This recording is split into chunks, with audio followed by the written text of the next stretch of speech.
اللهم ارحم موتانا وموتى المسلمين. اللهم ارحم موتانا وموتى المسلمين.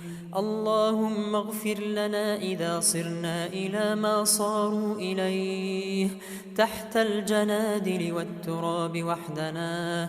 اللهم اكتب لنا من خشيتك ما تحول به بيننا وبين معصيتك، ومن طاعتك ما تبلغنا به جنتك، ومن اليقين ما تهون به علينا مصائب الدنيا. ومتعنا اللهم بأسماعنا وأبصارنا وقواتنا أبدا ما أبقيتنا، واجعله الوارث منا، واجعل ثأرنا على من ظلمنا.